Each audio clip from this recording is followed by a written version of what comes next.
Hello students, सो अगर मैं कहूँ तो basically we are on the last part of this current electricity, that is part number 20, है ना।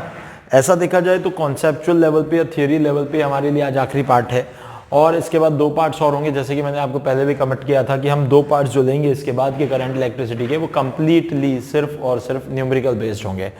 जैसे कि आप देख सकते हैं मैंने बहुत ही अच्छा एक फिगर बना रखा है, बड़ा सुंदर सा एक फिगर आपको दिख रहा होगा यहाँ पे, ठीक है। और हमें लास्ट में जो पढ़ना था ये आप जानते हैं, द टॉपिक वाज पोटेंशियोमीटर, है ना। तो हमें पोटेंशियोमीटर के बारे में कुछ पढ़ना है और आज का सिर्फ एजेंडा यही होगा कि हम इस पोटेंशियोमीटर को बहुत अच्छे से समझ लें। पोटेंशियोमीटर क्या होता है, कैसे वर्क करता है और इसके क्या क्या यूजेस हैं और इसके क्या क्या बहुत अच्छे पॉजिटिव थिंग्स हैं जो इसकी, और इसकी क्या नेगेटिव थिंग्स हैं, है ना। तो इसकी कुछ पॉजिटिविटी देखेंगे, कुछ नेगेटिविटी देखेंगे, कुछ यूजेस देखेंगे और ये बेसिकली क्या काम करता है उसको देखेंगे, है ना। तो चलो आज का स्टार्ट करते हैं, हम वीडियो देखते हैं what is potentiometer and why we need potentiometer, है ना, what are the uses of potentiometer. तो चलो आगे बढ़ते हैं और देखते हैं। तो सबसे पहली चीज कुछ बातें आपको मैं बता दूं कि पोटेंशियोमीटर, इसके नाम में दिखता है आपको कि हमने लिखा पोटेंशियो, ठीक है, और दूसरी चीज लिख दी हमने meter. Potentio it is coming from potential, ठीक है, it is coming from potential या वोल्टेज, यू कैन से, या voltage. And meter means measurement, it is related to measurement, ठीक है। तो पोटेंशियल मेजरमेंट या वोल्टेज का मेजरमेंट, अगर आपको वोल्टेज मेजर करना है या किसी इंस्ट्रूमेंट के अक्रॉस या किसी डिवाइस के अक्रॉस आपको पोटेंशियल ड्रॉप मेजर करना है तो आप पोटेंशियोमीटर का यूज कर सकते हैं। किसी के दिमाग में आएगा सर ऐसे कैसे पोटेंशियोमीटर, सर पहले तो आपने पढ़ा था वोल्टमीटर है भाई, पोटेंशियल ड्रॉप मेजर करने वाला वोल्टमीटर आपने पढ़ाया था, अब आप बोल रहे पोटेंशियोमीटर भी है। जब वोल्टमीटर है तो पोटेंशियोमीटर की क्या जरूरत है।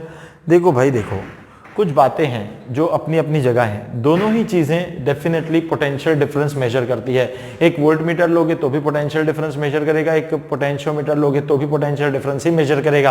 पर सबसे इंपॉर्टेंट बात, थोड़ा सा कंडीशनल चीजें हैं भाई। जो वोल्टमीटर होता है ना, बड़ा छोटा सा कॉम्पैक्ट सा इंस्ट्रूमेंट होता है, कहीं भी लेके घूमो, किसी भी जगह घूमो, कहीं भी लगा दो, कोई दिक्कत नहीं है, बहुत इजीली आप उससे जो पोटेंशियल है या वोल्टेज ड्रॉप है वो आराम से निकाल सकते हो।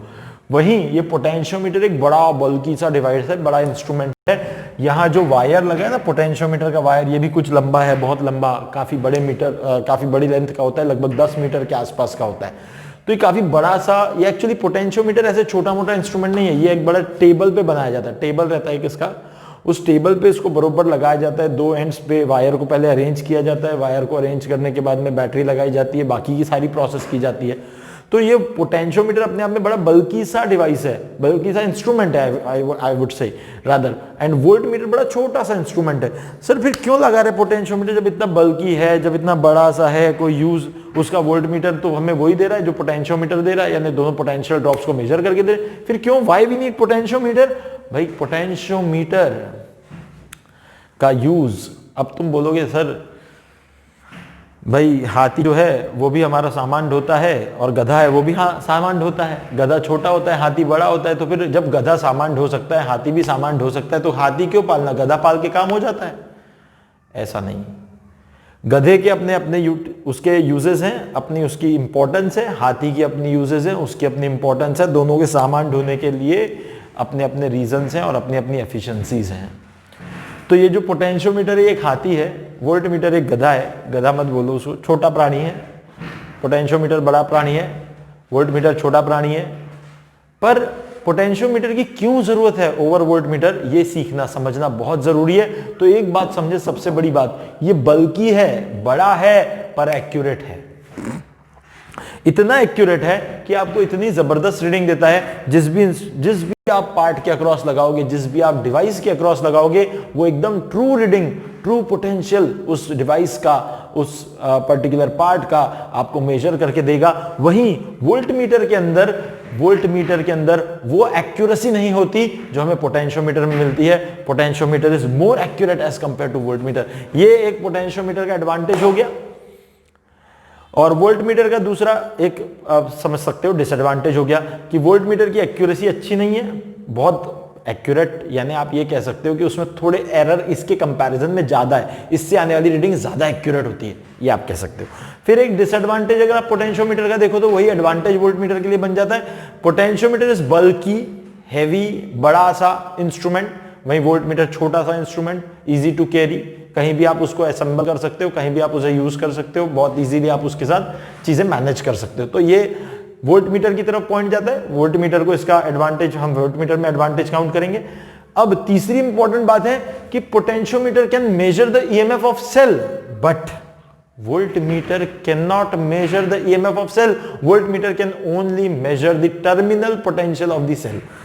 सर क्या है ये EMF, क्या है ये टर्मिनल पोटेंशियल? जाओ भाई जाओ, बैटरी पढ़ के आओ।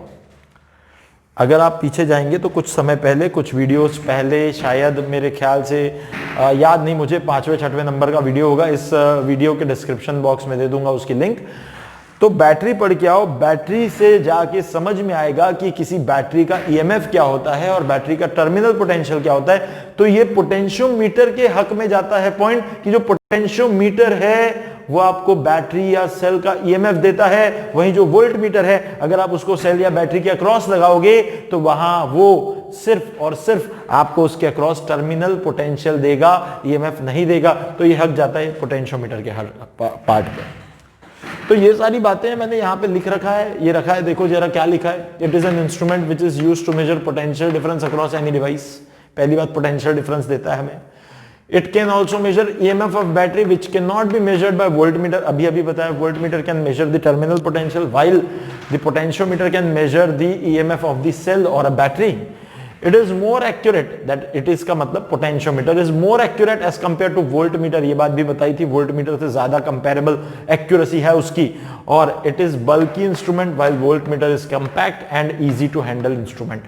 भाई ये एक इसका ड्रॉबैक है, पोटेंशियोमीटर का बड़ा बल्की है, वहीं वोल्टमीटर जो है बड़ा कॉम्पैक्ट है, इजी टू हैंडल है। तो ये कुछ बेसिक बातें हो गई पोटेंशियोमीटर को लेकर, पर इन बेसिक बातों में एक बात और भी हो गई कि ये भी अगेन क्या करता है, तो ये पोटेंशियल डिफरेंस को मेजर करता है या पोटेंशियल ड्रॉप को मेजर करता है। अब एक बात और, इसके यूजेस को देख लें पहले।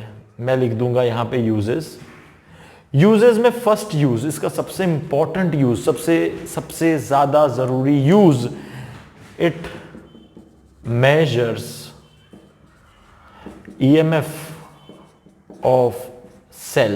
किसी सेल का ईएमएफ मेजर करता है, बहुत इंपॉर्टेंट बात, सबसे इंपॉर्टेंट चीज कि ये किसी सेल का ईएमएफ मेजर करके दे सकता है।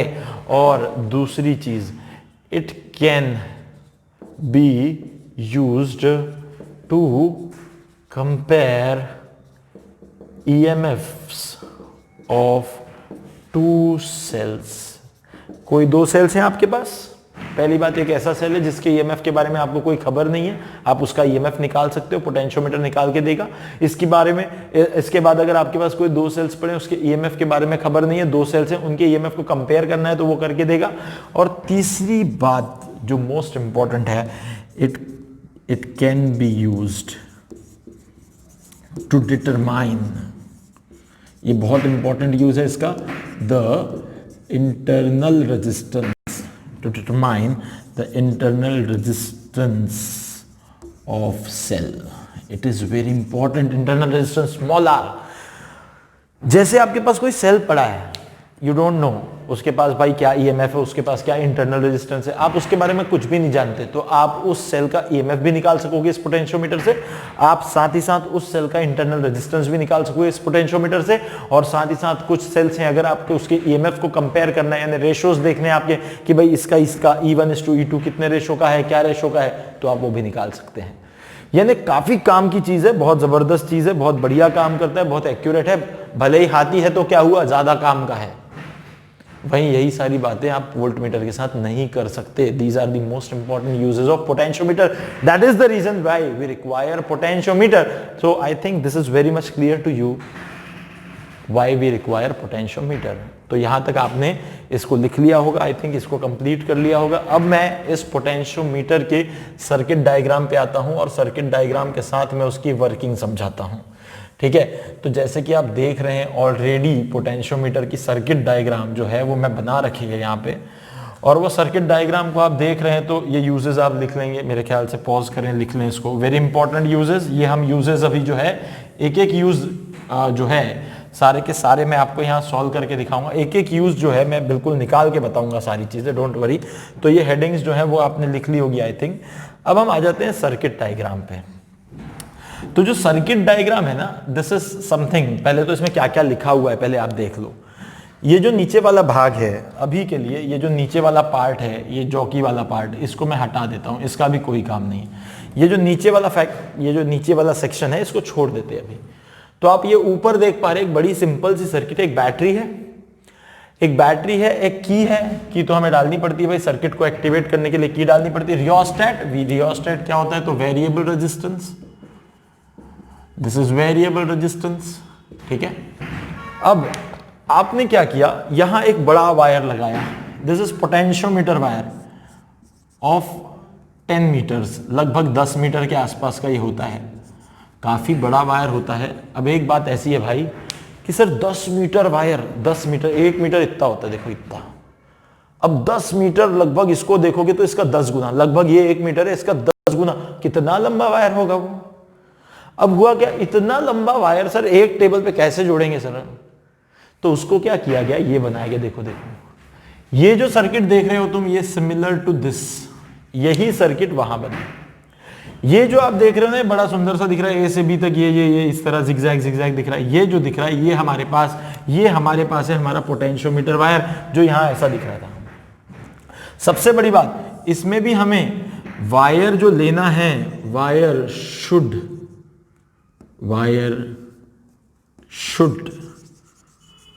Have uniform cross section area. भाई वायर जो है should have uniform cross section area. क्यों ये ऐसा बोल रहा हूं, क्योंकि आपको पता है मीटर ब्रिज के अंदर हमने एक फिजिकल क्वांटिटी निकाली थी, पोटेंशियल ग्रेडियंट। हमने एक चीज निकाली थी पोटेंशियल ग्रेडियंट, हमें वो यहां भी कैलकुलेट करनी है। और ये पोटेंशियल ग्रेडियंट आपको पता है, मैं इसको कुछ तो भी के से रिप्रेजेंट करता हूं, और ये होता है VAB बाई L।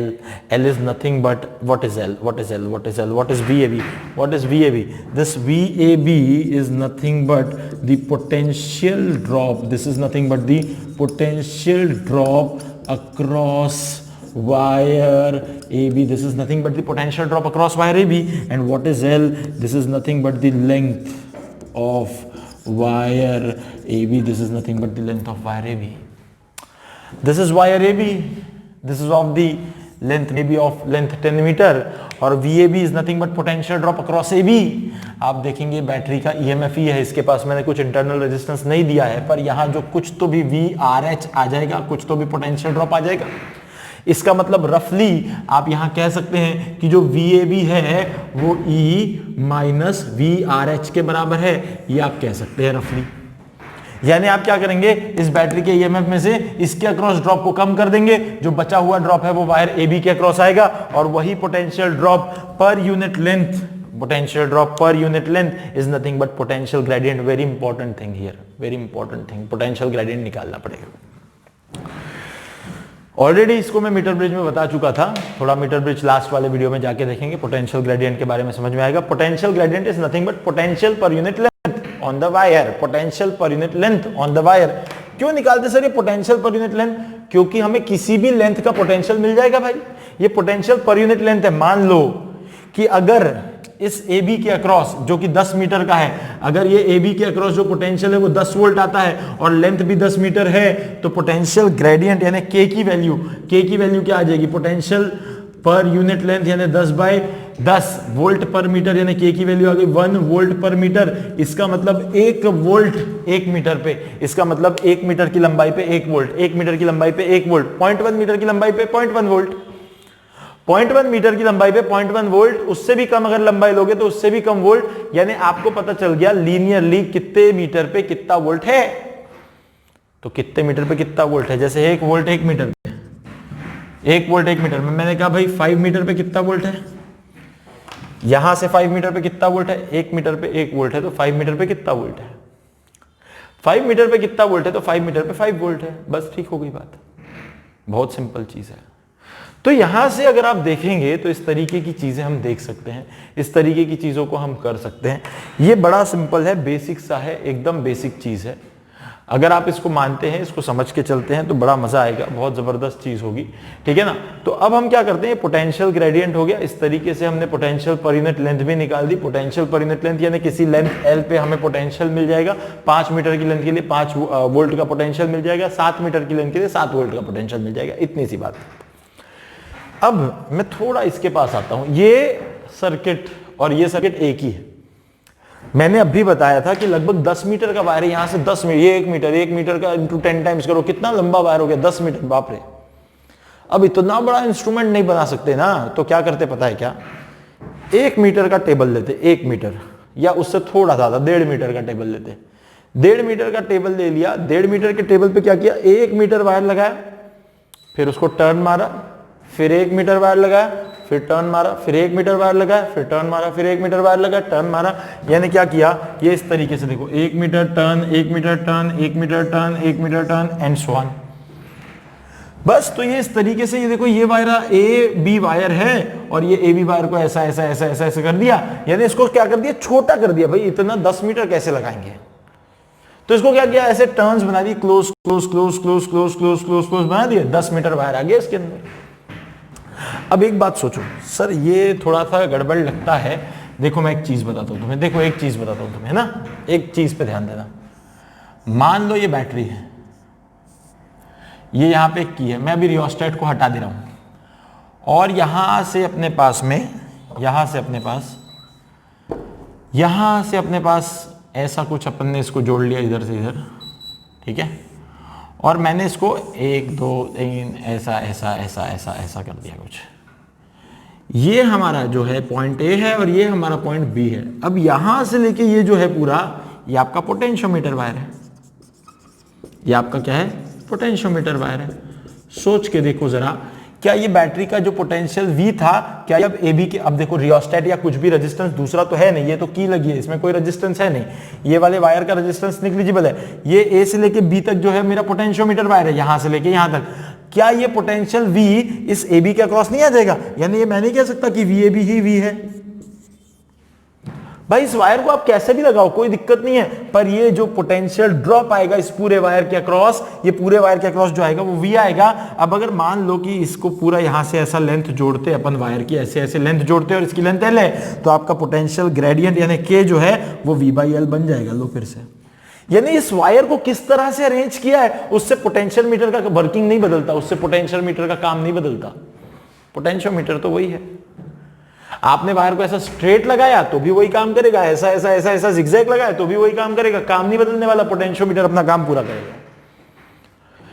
तो आपको किसी किताब में ये दिखेगा, किसी किताब में वो दिखेगा, इसलिए दोनों बना दिए, ठीक है। तो अब बेसिक चीज समझ में आई कि बेसिकली क्या होता है, वायर है एक यूनिफॉर्म क्रॉस सेक्शन एरिया का, उसका पोटेंशियल ग्रेडियंट है VAB/L, उसको हम K से रिप्रेजेंट करेंगे। ये ध्यान रखना, potential gradient is represented by K, that is VAB/L। VAB is nothing but potential drop across the wire AB। L is the length of the wire AB. VAB is potential drop across the wire AB. L is the length of the wire AB. बस इस तरीके से आपको ध्यान रखना है। ये आपके पास एक बेसिक पोटेंशियोमीटर आ गया। अब मैं एक छोटी चीज और बताना चाहता हूं, बस एक छोटी चीज, ये एक बात समझ में आती होगी, इसको बना लेना, ठीक है। एक छोटी चीज और बता देता हूं। तो ये जो प्राइमरी सर्किट है ना पोटेंशियोमीटर वायर का, this is all about the primary circuit of potentiometer wire. अब मैं थोड़ा सा बता दूं, ये आ गया अपने पास सिंपल, ये एकदम सिंपल, बिना तामझाम, बिना किसी चीज के, ये ऐसा लगा लो आप इसको, यहां से आप लगा दो, सिंपल ऐसा कर लो, कुछ भी कर लो, कोई दिक्कत नहीं है। यहाँ plus minus plus minus plus minus, ठीक है। यहाँ एक की लगा दो आप, ठीक है। इसका मतलब मैं एक सिंपल चीज समझाना चाह रहा हूं, थोड़ा सा ध्यान देना है ना। एक की के साथ एक रेजिस्टेंस भी लगा देता हूं, चलो ये एक रेजिस्टेंस लगा देता हूं। बहुत सिंपल चीज है, बड़ी मजेदार चीज सीखेंगे हम। 10 वोल्ट, इसका पोटेंशियोमीटर वायर, ये वाला आपके पास में एक इसका जो रेजिस्टेंस है, एक रेजिस्टेंस 1 ओम का ले लेता हूं, और इस पोटेंशियोमीटर वायर का रेजिस्टेंस जो है इसको मैं 9 ओम ले लेता हूं।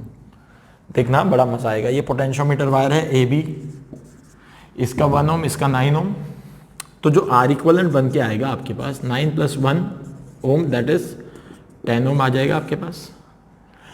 करंट जो आएगा इस सेगमेंट के अंदर वो I इक्वल टू आ जाएगा V/R। V कितना रखा है आपने 10 वोल्ट लगाया, अपॉन R कितना है 10, यानी 1 एम्पियर का करंट आ गया। तो अब जो पोटेंशियल ड्रॉप अक्रॉस AB है आप बहुत अच्छे से वैसे भी निकाल सकते थे यार। देखो 10 वोल्ट है, 1 और 9 मैंने वैल्यूज ही ऐसी ली हैं कि ये दोनों सीरीज में है, तो पोटेंशियल ड्रॉप रेजिस्टेंस के रेशो में आएगा क्योंकि करंट सेम है। तो यहाँ 9 भाग आएंगे, यहाँ 1 भाग आएगा, तो 10 के अगर 1 भाग 9 का और 1 भाग 1 का तो ये 9 वोल्ट आ जाएगा यहाँ पे, और ये वाला आपके पास 1 वोल्ट आ जाएगा इसके अक्रॉस में। वही आपको निकल के आएगा VAB यानी IR यानी 1 इंटू RAB यानी 9, तो ये आ गया आपके पास 9 वोल्ट। 9 वोल्ट का ड्रॉप पोटेंशियल ड्रॉप में वायर में, पोटेंशियल ड्रॉप के वायर में आ गया। ये बात समझो, जब ये 9 वोल्ट का ड्रॉप आ गया, अब ये सोचो इस AB के अक्रॉस 9 वोल्ट, यानी कि ये देखो ये निगेटिव वाला पार्ट है, ये निगेटिव वाला पार्ट इससे जुड़ा है, तो यहां वाला आप देखोगे तो ये वाला आपको मिलेगा 9 वोल्ट, 9 वोल्ट, और ये 9 वोल्ट जैसे ये वाला जो है यहां से अगर आप देखते हो तो ये पॉजिटिव से जुड़ा है, तो ये वाला हायर पोटेंशियल पे होगा, ये वाला लोअर पोटेंशियल पे होगा। वैसे ये हायर पोटेंशियल पे होगा तो ये वाला 1 होगा, ये वाला 0 हो जाएगा, तो ये वाला 0 होगा। तो ये 9 है, 9 से 0, 0 से फिर ये वाला 1 और 1 से 0। अगर इसको ऐसा ना समझो तो इसको हटा सकते हैं अपन, इसको और सिंप्लीफाई कर सकता मैं, इसको और सिंप्लीफाई कर देता हूं। समझो कि ये रेजिस्टेंस है ही नहीं, सिंप्लीफाई कर लो, मान लो रेजिस्टेंस है ही नहीं, मान लो यही 10 ओम है, ये रेजिस्टेंस को इसके अंदर ही ले आता हूं, तो ये पूरा की पूरा 10 वोल्ट इसके अक्रॉस आ गया। ये हायर पोटेंशियल है, यानी ये वाला अब 9 वोल्ट नहीं रहेगा, ये वाला हो जाएगा 10 वोल्ट, और ये 0 है तो ये वाला भी हो जाएगा 0, यानी ये जो पूरा 10 वोल्ट है, ये 10 वोल्ट इस वायर के अक्रॉस मिलेगा मुझे। ये जो 10 वोल्ट है ये पूरा इस वायर के अक्रॉस मिलेगा मुझे। यानी अगर मैं यहां से कोई इंस्ट्रूमेंट कुछ भी जोड़ता हूं तो मैं यहां पे जॉकी लगा के जब इसको आगे आगे टैप करूंगा तो यहां पे कुछ पोटेंशियल, जितना भी मैं लेंथ लूंगा उस लेंथ के हिसाब से मुझे एक पोटेंशियल मिलता जाएगा। क्योंकि 10 वोल्ट पोटेंशियल है, 10 मीटर की लेंथ है, तो 1 मीटर पे 1 वोल्ट का पोटेंशियल है। इस तरीके से पोटेंशियल पर यूनिट लेंथ यानी पोटेंशियल ग्रेडियंट मेरे पास है, इसके हिसाब से मेरे पास ये 1 मीटर आ गया। यानी यहाँ 0 वोल्ट, यहाँ 1, यहाँ थोड़ी देर पे देखो 1 वोल्ट आ जाएगा, यहाँ जाएगा 2 वोल्ट, यहाँ पे आ जाएगा 3 वोल्ट, यहाँ पे आ जाएगा 4 वोल्ट, यहाँ पे आ जाएगा 5 वोल्ट, यहाँ 6, 7, 8, 9 एंड 10। तो इस तरीके से 10 वोल्ट है एक्चुअली इस पूरे वायर पे बिछा दिया है मैंने। सोचो इस 10 वोल्ट को बैटरी के पूरे वायर पे बिछा दिया है। अब मेरी मर्जी है मुझे इसे किस तरह लेना है। अब क्या होगा सोचते हैं, देखो बड़ी मजेदार चीज है, बड़ी मजेदार चीज है। इसको मैं अभी हटा देता हूं, ये कैलकुलेशन हम कर सकते हैं। अब ये जो 10 वोल्ट है ना, ये 10 वोल्ट इस पूरे वायर पे हमने बिछा दिया। ये 10 वोल्ट जब हमने इस वायर पे बिछा दिया, अब सोचेंगे कि हमने क्या किया। यहां से हमारे पास एक बैटरी थी, ये 0 वोल्ट है, ये 0 है, हमने एक 0 पे यानी निगेटिव वाले टर्मिनल पे बैटरी का निगेटिव लगाया और अपना एक पॉजिटिव इस तरफ लगा दिया। क्योंकि निगेटिव से निगेटिव इसलिए क्योंकि 0 वोल्ट तो ये है ही, तो बैटरी का भी 0 ही इसके साथ आना चाहिए। 0 से 0 कनेक्ट किया। अब 0 से जब 0 कनेक्ट किया तो क्या हो गया, समझ लो ये कुछ EMF की बैटरी है, और यहां पे हमने क्या किया, एक गैल्वेनोमीटर लगा दिया। गैल्वेनोमीटर के साथ हम इसको वायर को टैप करते चले गए। जैसे हमने क्या किया, वायर को टैप किया तो सबसे पहले समझो इधर टैप किया कहीं, इसका अननोन EMF है, हमें पता नहीं कितना है भाई, कितना है हमें नहीं पता। हमने कहीं यहां टैप किया, यहां टैप किया तो गैल्वेनोमीटर का कुछ तो भी इधर एक कोई तो भी डिफ्लेक्शन आ जाएगा, क्योंकि जैसे ही टैप करेंगे लूप कंप्लीट हो जाएगा, लूप कंप्लीट होने से करंट चल जाएगा। जैसे ही हमने टैप किया वो करंट चला, वो करंट चलने के साथ एक तरफ डिफ्लेक्शन आया, फिर हमने क्या किया, इसको कहीं दूर टैप किया तो दूर करते ही फिर दूसरी तरफ डिफ्लेक्शन आ गया। यानी एक बार देखो, एक बार देखो, एक बार देखो, थोड़ा सा एक बार देखो, गैल्वेनोमीटर इधर रिफ्लेक्ट हुआ, फिर जब दूर हमने टैप किया तो गैल्वेनोमीटर इधर रिफ्लेक्ट हो गया। इसका मतलब ये है कि इन दोनों के बीच में कहीं ना कहीं इसके बराबरी का EMF आने वाला है। क्योंकि एक बात सोचो, ये 0 वोल्ट, सोचना जरा, ये 0 वोल्ट, ये वाला कुछ तो भी x वोल्ट यानी जो भी इसका EMF होगा, और फिर ये 0 तो है ही है, और फिर यहां पे जहां पे भी हमें वो x मिल जाएगा, यानी समझो अगर ये 5 वोल्ट मान लेते हैं, 5 वोल्ट है x की वैल्यू, तो ये 5 वोल्ट अगर ये 5 वोल्ट के बराबर है तो ये भी x 5 है और ये भी 5 है, तो ये दोनों इक्वल पोटेंशियल हो गए, ये भी इक्वल पोटेंशियल हो गए। क्या यहां से करंट जाएगा, यहां से करंट हो जाएगा 0, यानी गैल्वेनोमीटर का करंट हो जाएगा 0, यानी डिफ्लेक्शन हो जाएगा 0, यानी बीच में कहीं हमें डिफ्लेक्शन 0 मिलेगा। वो ऐसा जगह होगा जहां इसका पोटेंशियल इस लेंथ के पोटेंशियल ड्रॉप के बराबर होगा, इस बैटरी का पोटेंशियल या फिर इस बैटरी का पोटेंशियल ना बोलूं मैं। अब जबकि यहां का करंट 0 है तो करंट 0 जीरो होने से देखो बैटरी का टर्मिनल पोटेंशियल होता है E minus I R, battery का टर्मिनल पोटेंशियल होता है ई माइनस आई आर, पर जब बैटरी में से ई माइनस आई आर होता है, पर जब बैटरी में से करंट नहीं जा रहा, जब करंट ही जीरो है तो टर्मिनल पोटेंशियल किसके बराबर बन जाएगा, ईएमएफ के बराबर। यानी एक्चुअली जब यहां से करंट जीरो हुआ तो अब जो बैटरी के अक्रॉस मुझे मिला वो एक्चुअली उसका टर्मिनल पोटेंशियल नहीं मिला, क्योंकि यहां से करंट जीरो हो गया, अब वो मुझे मिला ईएमएफ। यानी ये ईएमएफ को मेजर करके दे दिया इसने, यहां पे इसने बैटरी के ईएमएफ को मेजर करके दे दिया, क्योंकि इसके अक्रॉस पोटेंशियल इस लेंथ के पोटेंशियल ड्रॉप के बराबर है, तभी यहां से करंट जाना जीरो हो गया। तो ये बड़ी मजेदार चीज है, रुको इसको डिटेल में डिस्कस करते हैं, just wait. Actually this is the first use of potentiometer, अभी आएगा, फिर से करेंगे डिस्कस, आ जाएगी वो चीज समझ में, फिर से आते हैं उस पर। पहली बात पोटेंशियल ग्रेडियंट को समझो, ठीक है। दूसरी बात पोटेंशियल ड्रॉप को समझो, पोटेंशियल ड्रॉप को समझो, potential drop across the wire समझो, ठीक है। ये दो बातों को समझ लो। अब मैं आता हूँ थोड़ा सा आगे, अब यहाँ से हम लोग चलते हैं और करते हैं यूज वन, ठीक है। First use, to determine the unknown EMF of cell. देखो EMF बोल रहे हैं, टर्मिनल पोटेंशियल नहीं बोल रहे हैं। To determine the unknown EMF of cell, तो सबसे पहले तो हम इस प्राइमरी के अंदर इस सेकेंडरी सर्किट को जोड़ देते हैं, ये सर्किट को जोड़ देते हैं, और यहाँ साइड मैंने बैटरी पॉजिटिव लगाई, तो जो अननोन EMF वाला सेल है उसकी भी पॉजिटिव वहीं लगाएं आप। इसके हायर पोटेंशियल से हमेशा इसके हायर पोटेंशियल को जोड़ें, या अगर इसके लोअर से जोड़ रहे हैं, जैसे अगर इस पूरे सर्किट को इधर से ले रहे हैं आप, जैसे मैंने इसमें लिया था, दोनों तरफ से ले सकते हैं। तो जब आप इधर से जोड़ो, जैसे ये वाला जो एंड है, ये वाला अगर आप इधर से जोड़ो, ऐसा जोड़ दो इधर से लाके गैल्वानोमीटर से, कोई फर्क नहीं पड़ेगा। पर तब आप जब बैटरी जोड़ेंगे तो ये निगेटिव वाला, यानी बैटरी एज इट इज इधर लग देना, यानी ऐसी लिख देना, ये ऐसी लगा देना, ये निगेटिव ये पॉजिटिव। बात समझ में आती है? बस ये ध्यान रखें कि इसके पॉजिटिव के साथ ही हमारी जो अननोन ईएमएफ वाली बैटरी है उसका पॉजिटिव जुड़े, या इसके निगेटिव साथ ही उसका निगेटिव जुड़े, है ना। ये बात ध्यान रखें, बस बाकी कुछ भी नहीं है। अब इसको थोड़ा मिटा देते हैं, ये समझाने के लिए था, इसको हटा देता हूं मैं। अब देखो बड़ी जबरदस्त चीज है, कुछ नहीं है। यहाँ पे हमने ईएमएफ ई, ये अननोन है, हमारे पास नहीं है इसका, हमारे पास इसका कुछ भाई वैल्यू नहीं है हमारे पास।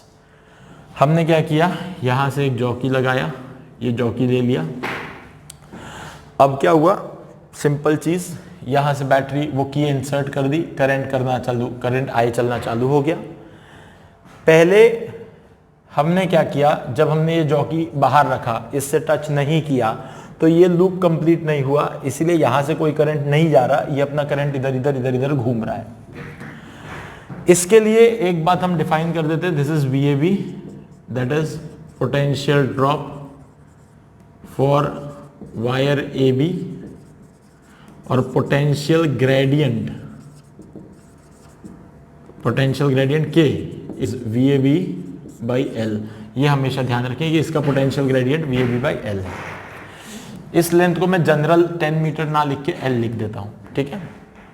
अब पहले तो ये करंट अपना चलते रहा, यहां से कुछ करंट जा नहीं रहा, जॉकी हमने रखा नहीं है। अब हमने क्या किया, जॉकी को टैप करना शुरू किया, यहां कर दिया पहले टैप करते ही ये जो गैल्वेनोमीटर है फॉर, ये मैं इसको कुछ नाम दे देता हूं, इसको नाम दे देता हूं LA फॉर लेंथ LA।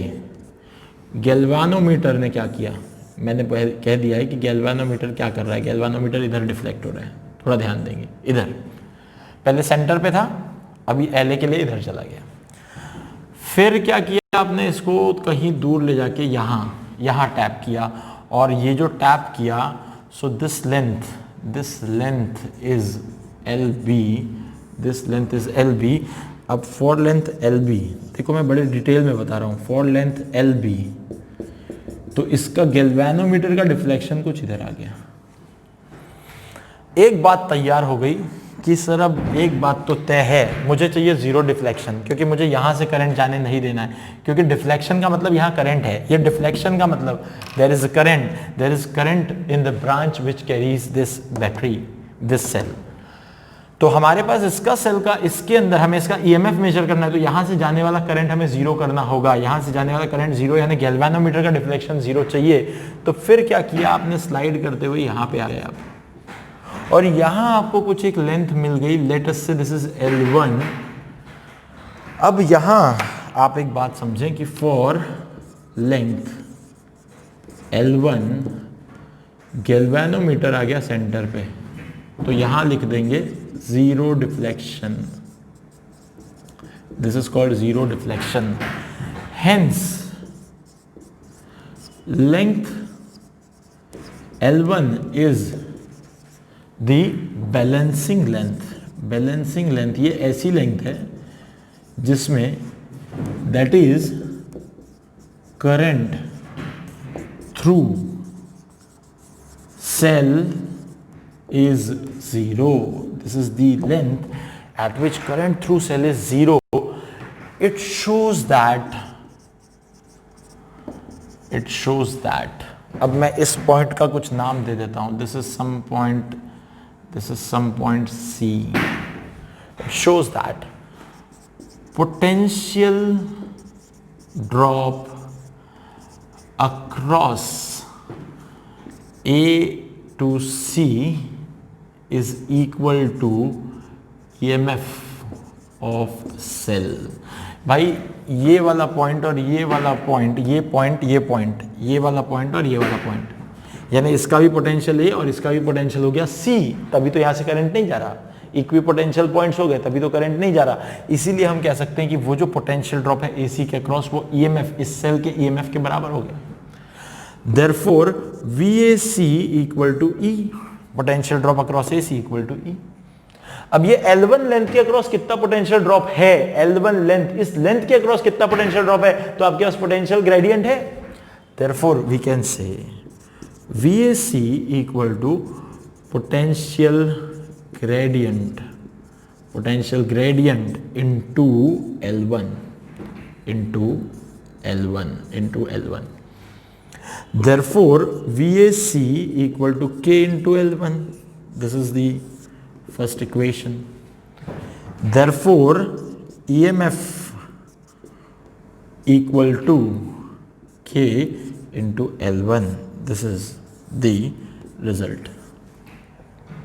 ये आ गया पहले चीज का फर्स्ट यूज हमें पता चल गया कि भाई EMF of cell is nothing but this K into L1।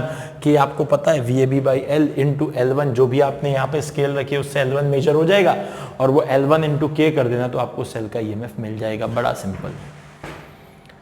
यहाँ पे भी एक स्केल लगी होती है, इस स्केल से हम लेंथ मेजर कर सकते हैं। जैसे कि मैंने, अगर तुम्हें याद होगा तो मैंने बताया था कि ये 1-1 मीटर के होते हैं, लगभग ये 1-1 मीटर के होते हैं। तो ये 1 मीटर और यहाँ पे कुछ तो भी होता है, समझो कुछ सेंटीमीटर्स में, तो ये लेंथ हमें पता चल जाती है। अगर इसी को मैं फिगर को इस तरीके से बनाऊं तो यहाँ पे क्या हो जाएगा पता है, ये इस तरीके से एक सेल लग जाएगा, ये पॉजिटिव के साथ ये पॉजिटिव, और इस तरीके से ये लग जाएगा गैल्वेनोमीटर, और यहाँ लग जाएगा जॉकी, ये जॉकी टैप करते जाएंगे। ये वाला सेल है जिसका EMF है, जिसको हमें निकालना है, ये अननोन है। समझ रहे हैं बात को? So this is the first use, unknown EMF हमने कैलकुलेट कर लिया, सेल का अननोन EMF कैलकुलेट कर लिया। नाउ द सेकेंड यूज क्या कहता है, to compare the EMFs of 2 cells. अरे तो एक का तो आपने निकाल ही लिया है, जब आपने एक का निकाल लिया है तो इसके साथ ही एक दूसरा लगाएंगे। जैसे कि मैं क्या करता हूं, अब इसको मिटाता हूं, थोड़ा सा इसको जल्दी जल्दी नोट डाउन कर लो, इसको नोट डाउन कर लेंगे फटाफट से। हम इसको लिख लेते हैं, हम इसको निकाल लेते हैं फटाफट से, सेकंड वाले यूज को मैं इसको मिटा रहा हूं, ठीक है।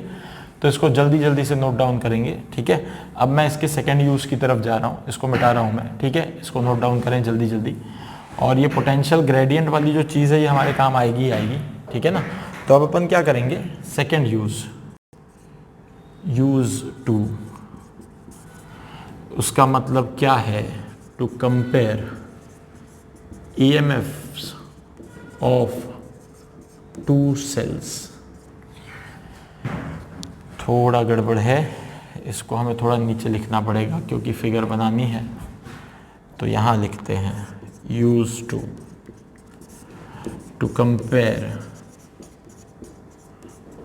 EMFs of 2 cells. तो अब 2 सेल्स का ईएमएफ कंपेयर करना है, तो बस इस सर्किट में ना थोड़ा सा इसको बनाना पड़ेगा, हमें बड़ा करना पड़ेगा। यहाँ एक की 1 होगी, ठीक है, या फिर इसको हम सी ही बोलते हैं, और यहाँ पे एक पॉइंट है डी, ठीक है। तो हमें क्या करना होगा, देखो मैं थोड़ा इसको चेंज कर रहा हूँ, यहाँ पे की इस तरीके से है एक, और एक इस तरीके से है, या फिर इसको ऐसा ही रहने देता हूँ मैं। तो एक बार हम इसको सी से जोड़ेंगे, एक बार हम इसको डी से जोड़ेंगे, ठीक है। तो एक बार आप जब इसको सी से जोड़ देंगे ऐसा, तो आप देखो E1 जो है वो सर्किट में आ जाएगा, और फिर इसको डिस्कनेक्ट करोगे और फिर क्या करोगे, डी से जोड़ोगे, तो ये वाला जो E2 है, यहाँ से देखो ये E2 जो है ये गैल्वेनोमीटर के थ्रू सर्किट में आ जाएगा। अब फिर से मैं थोड़े से चेंजेस करूंगा इस सर्किट डायग्राम में, क्योंकि ये सेकंड वाला मेरा यूज है। ये जो पहली वाली L1 लेंथ थी, ये जो सब कुछ था, मैं इसको हटाता हूँ। अब मैं यहाँ से ये जो A है LA, इसको भी नहीं लिखने वाला हूँ, और ये LB को भी नहीं लिखने वाला हूँ। इसलिए नहीं लिखने वाला हूँ क्योंकि वो आपको अब समझ में आ गई ये बात, रीडिंग कैसे लेनी है। पहले एक तरफ डिफ्लेक्शन होगा, फिर दूसरी तरफ डिफ्लेक्शन होगा। इसके हिसाब से आपको पता चलेगा कि बीच में आपको कहीं ना कहीं बैलेंसिंग पॉइंट मिलने वाला है। ये लेंथ L है जो पूरे वायर की है, इसको मैं रहने देता हूँ यहाँ पे। अब यहाँ से अगर आप देखेंगे तो वही प्रोसेस जो मैंने पहले यहाँ लिखी थी। अब आप क्या करें, connect this C with this one E1 and again start tapping the jockey on the various points. Again आपको एक ऐसा समय मिलेगा जब गैल्वेनोमीटर की डिफ्लेक्शन हो जाएगी 0, और मान लेते हैं कि वो आपको मिल रही है L1 लेंथ पे। तो ये L1 length again balancing length आ गई, ठीक है। Again tap the jockey on potentiometer wire to get balancing length L1 for this. The current through galvanometer is 0. ठीक है, this is L1 length, that is balancing length. For this current through galvanometer is 0. Again the potential drop across this length is nothing but the EMF of cell. So again यहाँ वही बात आने वाली है। फिर से इस U1 को हटाऊं, इसको हटाऊं, तो आप देखो ये जो चीज है ना, ये वाली चीज, it shows that the potential drop across, now we can say it is C. The potential drop across AC is equals to EMF of cell, that is here it is E1. ठीक है, now VAC is equal to E1, therefore VAC is equals to potential gradient into L1, L1 length है ना वो। अब ये आ जाएगा VAC equals to KL1, therefore EMF, that is the EMF of first cell E1 equals to KL1, E1 equals to KL1. now ये तो आ गया आपके पास E1 equals to KL1, ठीक है। इसको मैं इक्वेशन नंबर 1 दे देता हूं अब, क्योंकि मेरे पास पहले सेल का EMF आ गया है। अब दूसरे सेल के EMF की बात करनी है हमें, तो दूसरे सेल के EMF की बात करनी है, तो अब हम क्या करेंगे, फॉर सेल 2 है ना, फॉर सेल 2। अब ये सेकंड वाले सेल के लिए तो इसको यहां से डिस्कनेक्ट करो और इसको यहां पे कनेक्ट करो। अब ये देखो ये E2 आ गया आपकी सर्किट में, फिर टैप करते जाओ, टैप करते करते हो सकता है आपको कहीं दूसरी जगह एक पॉइंट मिले D, जिसमें लेंथ मिल जाए L2 जो कि बैलेंसिंग लेंथ हो। Now L2 is balancing length for sale E2, E2 वाले के लिए बैलेंसिंग लेंथ कौन सी है, L2। Therefore EMF, therefore E2 equal to potential gradient K into L2। देखो जरा ये समझ में आता हो तो डायरेक्ट लिख रहा हूं मैं, this will be equation number 2, this is K into L1 and this is K into L2। Now you can say that कि जो E1 और E2 का रेशियो है बस लेंथ का रेशियो है। तो therefore E1 by E2 is equals to just L1 by L2, this is nothing but the comparison of EMF of two cells. यानी आप क्या करेंगे, सिंपल आप ये कह सकते हैं कि जो E1 अपॉन E2 है, यानी जो EMF के रेशो हैं वो डायरेक्टली वो दो बैलेंसिंग लेंथ के रेशो के बराबर है. Again this is very important use of potentiometer. This is the second use of potentiometer. कितने मिनट का वीडियो हो गया मेरे ख्याल से, पता नहीं, ज़्यादा नहीं, 40 मिनट हुआ है ना. हाँ तो कोई बड़ी बात नहीं है. हमारे कैमरामैन को असल में घर जाना है, सबको भूख लग जाती है, ठीक है ना. तो फिर कैमरामैन बोल रहा है कि घर जाना है हमको जल्दी जल्दी. ऐसा होता है, अब क्या करें. देखो पढ़ाना या पढ़ना ये बड़े जुनून की बात है, पर कैमरामैन क्या समझ पाए इस चीज़ को. कोई कैमरामैन नहीं समझ सकता कभी भी, है ना. तो फिर इसीलिए हम लोग अपना थर्ड यूज़ तो पढ़ेंगे ही पढ़ेंगे. अब कैमरामैन कितना भी रोए हमें कोई लेन देन नहीं, ठीक है. बट इट्स ओके, चलो हम तो अपना देखते हैं, हम अपना ध्यान रखें, हम पढ़ाई पे ध्यान दें, हम इस बात पे ध्यान ना दें कि बाकी लोग क्या कर रहे हैं, ठीक है. बस हमारे लिए कोई एक चीज़ या दो चीज़ ही हमारे लिए पता है क्या रुकने का कारण बनती है. वो होती है एक तो मोबाइल की बैटरी और दूसरी होती है इंटरनल स्टोरेज, ठीक है. बाकी तीसरा कोई फैक्टर नहीं है हमारी लाइफ में जो हमारी जो क्लास है उसको रोक सके, ठीक है. तो चलो कोई दिक्कत नहीं है. तो ये आ गया सेकंड यूज, है ना, comparison of EMF of two cells, ठीक है. तो ये एक बढ़िया चीज हो गई, ये हमने निकाल लिया. अब मैं आता हूँ थर्ड यूज के ऊपर. थर्ड यूज के ऊपर इसको मैं मिटा रहा हूँ, ठीक है. हमारे पास थोड़ी जगह की कमी है, इसको आप कंपैरिजन को भी आप फटाफट लिख लेंगे. मुझे ऐसा लगता है पॉज करके आपने लिख लिया भी होगा, ठीक है. अब मैं यहाँ पे इस चीज को मिटा देता हूँ और अब थर्ड यूज की तरफ आते हैं जो एक्चुअली इसका मोस्ट इंपॉर्टेंट यूज है. इसको भी मिटा देता हूं मैं. पोटेंशियोमीटर हम पढ़ ही रहे हैं. अब आप तो याद है आपको कि आप पोटेंशियोमीटर पढ़ रहे हो, कोई भूल तो नहीं जाएगा बीच में. तो यहाँ का नाम मिटा दिया है मैंने, नहीं तो किसी किसी को पता चलेगा कि अरे पोटेंशियोमीटर पढ़ रहे हैं कि क्या पढ़ रहे हैं, ठीक है. खैर अब हम अपने थर्ड यूज पे आते हैं और मैं इन सब चीज़ों को मिटा देता हूँ. अब थोड़ा सा हम लोग सर्किट को, जो अपना पोटेंशियोमीटर है उसको थोड़ा फ्रेश कर लेते हैं फिर से, ठीक है. और इसके बाद अब हम अपने थर्ड यूज पे आते हैं. हालांकि ऐसा ही सर्किट बनेगा, उसमें भी थोड़ा सा चेंज होगा बस, है ना. और जो थर्ड यूज है ना, that is very important use. Third use जैसे कि मैंने बताया था, use 3, that is to determine the internal resistance of cell. To determine the internal resistance of a cell. कोई सेल है उसका इंटरनल रेजिस्टेंस हमें निकालना है. सबसे पहली बात, एक सेल जोड़ो, फिर यहाँ एक की होगी. दूसरी बात, यहाँ से एक एक्सटर्नल रेजिस्टेंस जोड़ो, ठीक है. तो अब यहाँ जो बात है ऐसी है, वो यहाँ से गैल्वेनोमीटर जोड़ो और अगेन यहाँ एक जॉकी रख दो, ठीक है. तो ये थर्ड यूज है. This is external resistance and this is some E and R. This R, ये जो छोटा आर है, हमारी पर्पस ये है कि हमें वो छोटा आर निकालना है. 1 मिनट का ब्रेक ले सकते हैं हम लोग, ठीक है. थोड़ा पानी पी लें, ठीक है ना. तो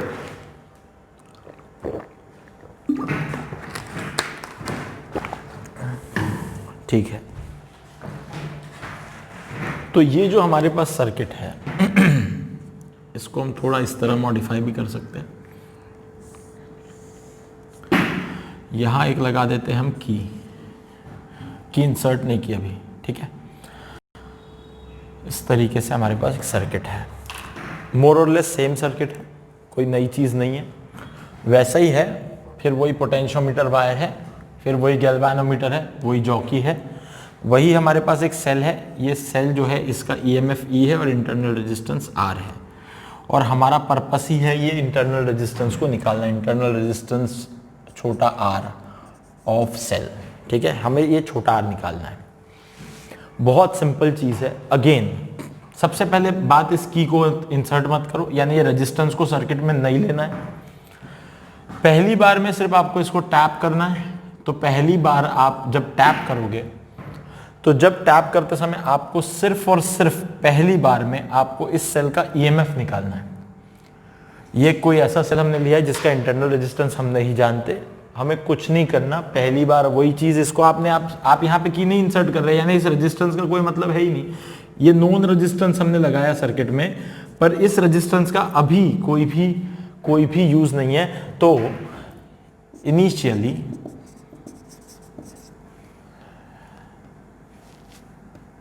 check the balance point to determine the EMF of cell। ये वाला जो EMF है उसको हमें निकालने के लिए चेक द बैलेंस पॉइंट। तो मान लेते हैं कि ये कुछ L1 लेंथ पे बैलेंस हो गया, यानी let L1 be the length at which Ig galvanometer current is 0। therefore अब यहां से भी कोई करंट नहीं जा रहा है, इसका मतलब ये EMF के बराबरी का पोटेंशियल आ गया, इसका नाम मैं C रख देता हूं। तो यहां से हम लिख सकते हैं therefore VAC equal to EMF of cell and that is nothing but equals to potential gradient K into L1। So हमारे पास एक इक्वेशन आ गई, KE जो है वो K इंटू L1 है, ये हमारे पास इक्वेशन नंबर 1 आ गई। ये एक चीज आ गई हमारे पास। अब इसके बाद एक L1 तो मिल गई हमें, अब हटा लिया हमने जॉकी यहां से, यानी हमें सेल का EMF मिल गया। अब क्या किया जाएगा पता है, यहां की इंसर्ट कर दी जाएगी। जैसे ही की इंसर्ट की जाएगी तो ये जो सेल है ये अपना करंट चलाना शुरू कर देगा। ये करंट अपना चलाना शुरू कर देगा जब, तो बात ये आ जाएगी जैसे ये करंट चलेगा तो ये लूप में तो करंट चल ही रहा है, कोई दिक्कत नहीं है, पर अब इस करंट के साथ जैसे ही हमने यहां पे कहीं लगा दिया जॉकी, तो हुआ क्या, ये करंट तो चल ही रहा था, गैल्वेनोमीटर में डिफ्लेक्शन भी आ रहा था, ये करंट तो चल ही रहा था, गैल्वेनोमीटर में डिफ्लेक्शन आ रहा था। इसका मतलब ये वाला पॉइंट देखो जरा, ये भी A है और यहां जहां भी लगाया हमने ये तो कोई नया पॉइंट है, ये C वाला पॉइंट नहीं है, C अलग पॉइंट था, C यानी उसके EMF वाला पॉइंट था, तो C अलग है, हमने कहीं लगाया और तो वहां पे क्या हुआ, करंट जाना शुरू हो गया, तो ये वाला कोई पॉइंट आ गया D। अच्छा ये पॉइंट A है तो यहां से यहां भी कुछ नहीं जुड़ा है, तो ये वाला पॉइंट भी A होगा। तो इसका मतलब क्या हुआ कि अभी तो गैल्वेनोमीटर का करंट है, कुछ Ig है, कुछ हमें D पॉइंट पे दिखा कि Ig is not equal to 0, तो यहां से करंट जा ही रहा है, ये करंट चल रहा है पर यहां से कुछ जा रहा है। तो अब हमें फिर से टैप करते हुए पता है कि एक ऐसा पॉइंट ढूंढना है जहां करंट क्या हो जाएगा 0, यानी ये लूप में करंट चले पर टैप करने के बाद वहां से करंट गैल्वेनोमीटर से होते हुए ना जाए। इसका मतलब जैसे मान के चलो, एक बात मैं बताता हूं, जैसे देखो क्या होगा उससे, जैसे हमने ये कोई पॉइंट ढूंढ लिया, ये वाला कोई पॉइंट ढूंढ लिया हमने E, ये एक पॉइंट ऐसा है E नहीं लेता मैं, इसको कोई पॉइंट ले लेता हूं F, सॉरी E इसलिए नहीं ले रहा हूं क्योंकि EMF भी उसका E है। ओके, एक गड़बड़ है इस फिगर में, शुरू से ही इसका EMF लेना कुछ E1, हाँ कुछ लेना E1। और एक इंपॉर्टेंट बात और ध्यान रखना, अभी याद आई, ये EMF जो लोगे ये वाला E1, फॉर एग्जाम्पल अगर ये सेल जो तुम इधर EMF देखने आए हो जिसका, या कंपेयर करने आए हो, अगर ये सेल का EMF 10 वोल्ट के आसपास होगा, भाई अननोन है पर रेंज तो पता होगी, 10 वोल्ट होगा, 5 वोल्ट होगा, 3 वोल्ट होगा, 2 वोल्ट होगा, 1 वोल्ट, एक रेंज पता होनी चाहिए, एक टेंटेटिव फिगर पता होना चाहिए कि किसके आसपास है। अगर ये लगभग 5 या 10 वोल्ट के आसपास होगा, अगर ये 10 वोल्ट के आसपास होगा, तो यहां वाला जो लगाओगे कम से कम 15 वोल्ट का लगाना, यानी 10 वोल्ट से कैसे भी बड़ा ही लगाना, नहीं तो ऑब्वियस है ना यार, यहाँ बैलेंसिंग लेंथ कैसे आएगी। हालांकि मैंने जो एक पहले वाला एक फिगर बना के बताया था उसमें बताया था, जब मैंने रेजिस्टेंस हटा दिया था तो मैंने बताया था देखो कि 10 वोल्ट का मैंने सेल लगाया, उसके नीचे वायर के भी ऊपर 10 वोल्ट का पोटेंशियल आ गया, और जब 10 वोल्ट का पोटेंशियल आ गया है तो वो 10 वोल्ट के पोटेंशियल से कोई छोटे EMF के सेल का ही EMF मेजर कर पाऊंगा मैं, उससे छोटे, उससे बड़े का कैसे मेजर करूंगा, बड़े का मेजर करूंगा तो लेंथ के बाहर निकल जाएगा यार वो तो। बात को सोचो, ठीक है ना। तो यहाँ पे कैसा है, हमें थोड़ा सा इस चीज को जो है समझना पड़ेगा कि जो सेल का EMF, ये जो ऊपर वाला, एक्चुअली ये जो सेल है ना, ये हमारा सोर्स सेल है, ये सोर्स है हमारा, ये हमारा सोर्स है, ये सोर्स है जो हमें इसके अक्रॉस ड्रॉप देता है, और उस सोर्स के भरोसे ही हम बाकी सबके पोटेंशियल्स निकालते हैं। तो इट इज वेरी इंपॉर्टेंट। मेरे ख्याल से बैटरी बहुत कम बची है, 3% बची है, कितनी बची है, 7% बची है बैटरी। ओहो हो, बहुत कम बची है। पर मैं इसको थोड़ा डिटेल में समझाना चाहता हूँ मैं इसको कंटिन्यू करूंगा, थोड़ा बैटरी रिचार्ज करते हैं, है ना, इसको हम लोग कंटिन्यू करेंगे। इसके आगे मैं इसको समझाऊंगा। आई होप आपने यहां तक तो समझ लिया होगा। कल मैं थर्ड यूज जो है फिर से बताऊंगा, अच्छे से समझा दूंगा, यानी कल नहीं, सॉरी, इसके जस्ट नेक्स्ट पार्ट में। अभी मैं इसको कंटिन्यू करूंगा। बैटरी को हमें फिर से जो है वापस से एनर्जी देनी पड़ेगी। आखिरकार कैमरे मैन की जो है क्या बोलते हैं, रिक्वेस्ट बैटरी ने मान ली। ठीक है, तो हम इसको वापस से कंटिन्यू करते हैं थोड़ी देर में, इसको फिर से लगाते हैं। ठीक है ना, आते हैं थर्ड यूज को फिर से बताता हूं मैं, थर्ड यूज फिर से एक्सप्लेन करता हूं इस चीज के साथ, दैट इज वेरी इंपॉर्टेंट। ये सोर्स बैटरी है, ये ध्यान रखो, ये सोर्स बैटरी है, इसका ईएमएफ हमेशा बहुत बड़ा होना चाहिए उसके कंपैरिजन में जिसका हम ईएमएफ या तो निकालने जा रहे हैं या तो कंपेयर करने जा रहे हैं। थर्ड यूज, इसके बारे में थोड़ी देर में बात करते हैं, थर्ड यूज के बारे में बताते हैं बहुत सारी चीजें।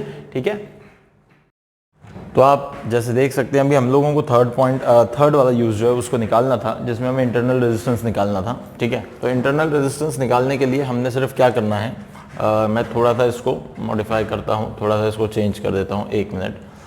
थर्ड वाला जो इंटरनल रेजिस्टेंस हमें निकालना था, उस केस के लिए हमें क्या करना था, तो हमें फिर से क्या करना था, एक पॉइंट है, ठीक है, देखेंगे ज़रा। ठीक है, यहाँ से हमने क्या किया, अब थर्ड यूज़ के लिए ये जो की थी इसको इंसर्ट कर दिया। ठीक है, और जैसे ही हमने की को इंसर्ट किया, ठीक है ना, तो अब हुआ ये कि यहाँ पे इस लूप में तो अपना करंट चालू हो गया चलना, इस लूप में एक करंट दौड़ना शुरू हो गया। ठीक है, अब क्या हुआ, जैसे यहाँ से भी ये सारा करंट शुरू हुआ, तो यहाँ से ये करंट I1 बोल दूंगा मैं इसको। ठीक है, ये I1 आ रहा था, उसके हिसाब से यहाँ लूप में आई चलता रहा। ठीक है, अब ये लूप में आई चलता रहा, तो हमने क्या किया, इसको पहले जब हम टैप नहीं करेंगे, देखो जब हम इसको लगा नहीं रहे कहीं भी, ये जस्ट हमने जॉकी पकड़ रखा है, तो डेफिनेटली यहाँ इधर पे कोई लूप कंप्लीट नहीं हो रहा। देखो यहाँ तो लूप कंप्लीट हो रहा है, तो यहाँ तो अपना करंट चलता रहेगा इस बैटरी के कारण, यहाँ भी अपना करंट चलता रहेगा इस बड़े बैटरी के कारण। पर अभी हमने इसको इससे ज्वाइन नहीं किया, यानी जैसे इसको हमने टैप नहीं किया। पर आप जैसे ही अब इस कंडीशन में इसको टैप करते हो, आपको गैल्वेनोमीटर कुछ रिफ्लेक्शन देना शुरू कर देता है, क्योंकि कुछ करंट यहां से पास होने लगता है। मान लो कि यहां से आपने जैसे ही टैप किया तो गैल्वेनोमीटर ने इस तरफ डिफ्लेक्शन दिया, तो आपने क्या किया, इसको अब पता चल गया आपको इधर दे रहा है तो इधर जाना है, तो आपने फिर इधर टैप कर दिया, फिर गैल्वेनोमीटर ने आपको इधर डिफ्लेक्शन दे दिया, वही जो पहले केस में हमने किया था। फिर आपने क्या किया, अब आपको पता चल गया इन दोनों पॉइंट्स के बीच में कहीं तो भी हमें जीरो डिफ्लेक्शन मिलेगा, तो आपने क्या किया, यहां कहीं टैप किया। जैसे ही आपने यहां पे टैप किया तो आपको एक और नया वाला पॉइंट मिल गया, बैलेंसिंग पॉइंट लेंथ L2 पे। एक्चुअली इसको बैलेंसिंग पॉइंट के अलावा एक नाम और दिया जाता है, नल पॉइंट। आपको एक और मिल गया पॉइंट जिसपे आपको क्या हुआ, जीरो डिफ्लेक्शन मिल गया, यानी गैल्वेनोमीटर का करंट हो गया zero, and that is null point again. इस कंडीशन में हुआ क्या, आप थोड़ा समझो, यहां से तो करंट जा नहीं रहा, इसका मतलब ये पॉइंट, ये पॉइंट, ये पॉइंट, ये पॉइंट, ये पॉइंट, ये पॉइंट, यानी इसका नाम कुछ F रख देता हूं, यानी F, D और E ये सब एक पोटेंशियल पे आ गए। वैसे A और A तो सेम ही है, इसका मतलब इसके अक्रॉस, इसके अक्रॉस, इसके अक्रॉस पोटेंशियल ड्रॉप हो गए सेम। इसका मतलब हम एक इक्वेशन लिख सकते हैं, देखो जरा, AF equals to VAD equals to VAD equal to VAE equal to VAE equal to KL2। इसके अक्रॉस के ड्रॉप को हम KL2 लिख सकते हैं। This is K is nothing but potential gradient, ये देखो यहाँ लिखा हुआ है। तो L2 लेंथ पे कितना पोटेंशियल ड्रॉप होगा, दैट इज KL2, तो ये हम बड़े आसानी से लिख सकते हैं, दैट इज KL2। ओके, तो अब ये बात आ गई, अब अगर ये बात आ गई तो ये एक इक्वेशन और हमें मिल गया। ठीक है, अब सिंपल है, अब और क्या रिलेशन बन सकता है, तो जब यहां से करंट जा नहीं रहा तो सिर्फ इस लूप में तो I करंट चल रहा है। जब I करंट इस लूप में चल रहा है तो जो EMF है वो अपने पास में E है, R इसका इंटरनल रेजिस्टेंस है, कैपिटल R बड़ा रेजिस्टेंस है, तो आपको पता है I जो है वो हम E अपॉन R प्लस छोटा r बड़े आसानी से लिख सकते हैं। कुछ भी नहीं है, ये तो भाई टोटल EMF इस लूप के अंदर E का है, टोटल रेजिस्टेंस बड़ा R प्लस छोटा r का है, तो I equal to E/R, Ohm's law लगा दो, हो गया काम, ये भी हो गई बात। यहां तक कि आपको सारी चीजें आ गई। अब आप क्या करना है, देखो आपके पास नोन टर्म्स क्या है, नोन टर्म्स क्या है, नोन टर्म्स हैं आपके पास L1, L2 एंड R। इन तीनों के टर्म्स में आंसर लाना है, यानी छोटा r should be function of L1, L2 and capital R only. ये भी तो इंपॉर्टेंट बात है, बहुत सारे रिलेशन तो मिल गए हमें, but we want what thing, we want this. अच्छा एक और चीज कर सकते हो, ये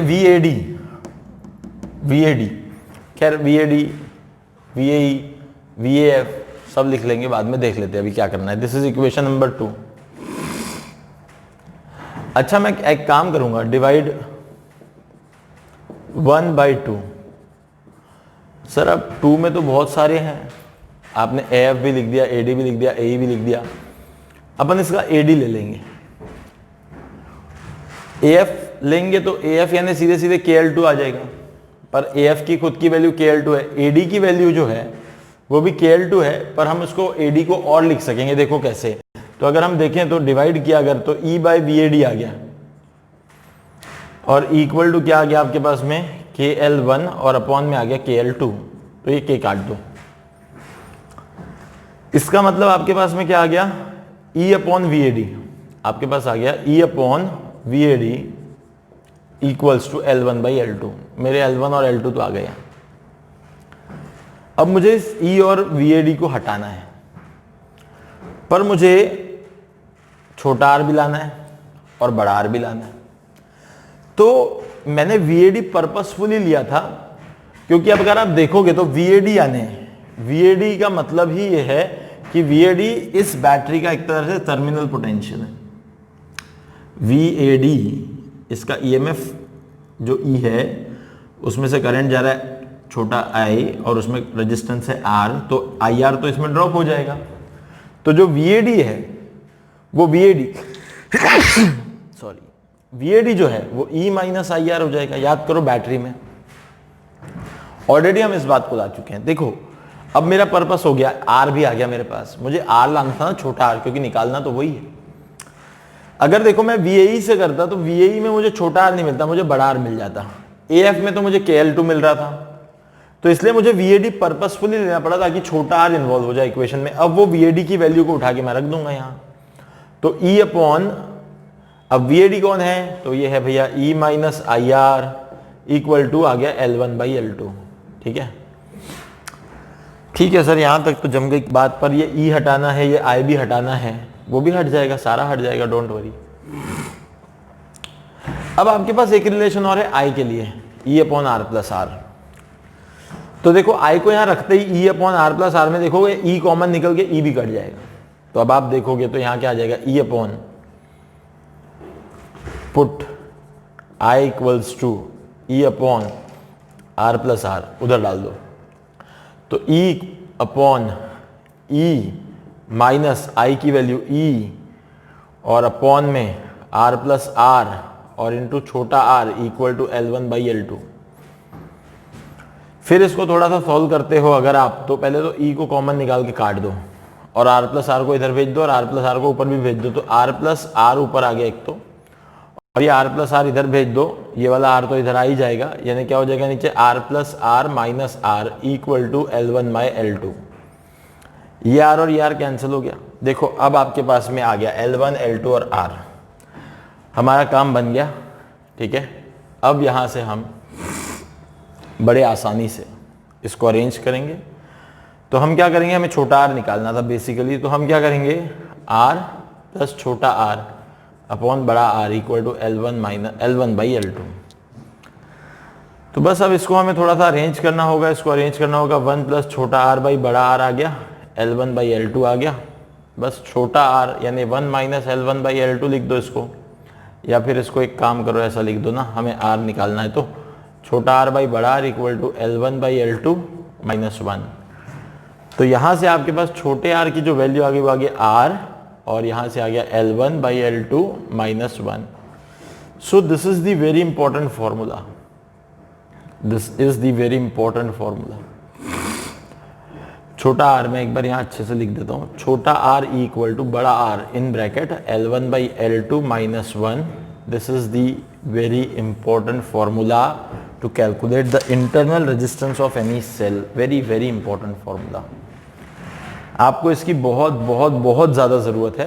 तो ये इसका थर्ड यूज़ हो गया पोटेंशियोमीटर का, to calculate the internal resistance of the cell. I hope आपको ये सारी की सारी बातें पता चली होंगी।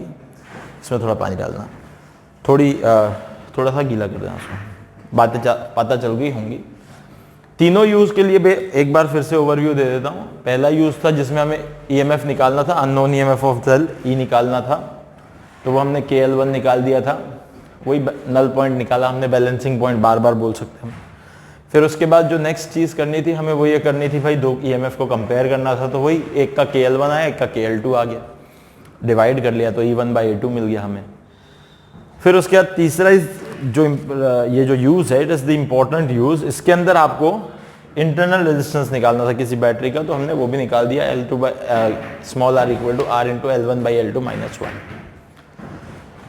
एक्चुअली ये फॉर्मूले को याद नहीं रखना आपको पर्पसफुली फॉर्मूले को मत याद रखो, आप सिर्फ कॉन्सेप्ट पे ध्यान दो, यानी कैसे निकाला, आपको कॉन्सेप्ट पे फोकस करना होगा, कॉन्सेप्ट आया कैसे, है ना। तो मैं इसको पहले तो मिटा दूं, और तब तक आप एक बार पूरा की पूरा जो है हमने अब तक पढ़ा है, मैं इस फिगर को भी मिटा रहा हूं, जो भी हमने पोटेंशियोमीटर में अब तक पढ़ा है, 1 मिनट का समय है आपके पास, till the time I rub the board, फिर मैं इसके क्वेश्चंस करा देता हूं फटाफट। तो आप एक बार पूरा की पूरा जो है अच्छे से रिवाइज करो, पीछे जाके एक बार 1 मिनट में पूरे कॉन्सेप्ट्स देख लो, एक बार 1 मिनट में हर चीज़ के ऊपर फोकस कर लो, क्या क्या चीज़ हमने पढ़ी है, क्योंकि अब मैं आपको कुछ क्वेश्चंस लिखाने जा रहा हूँ, कुछ क्वेश्चंस कराने जा रहा हूँ इसके। और अभी तो हम कुछ बेसिक क्वेश्चंस ही पोटेंशियोमीटर के इस वीडियो में कर रहे हैं, पर इसके बाद का जो एक वीडियो आएगा उसमें हम लोग बहुत सारे क्वेश्चंस करने वाले हैं, जो कि सारे क्वेश्चंस जो हैं वो पूरी करंट इलेक्ट्रिसिटी पे बेस्ड होंगे, और वो करंट इलेक्ट्रिसिटी पे जो क्वेश्चंस हम करेंगे उसका टारगेट होगा ओवरऑल करंट इलेक्ट्रिसिटी चैप्टर की प्रैक्टिस करना, ओवरऑल, है ना।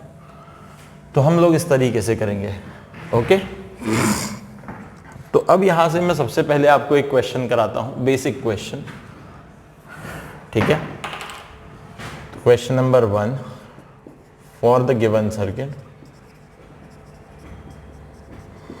मैं एक सर्किट बना देता हूं, थोड़ा चेंज कर रहा हूं मैं इस सर्किट में,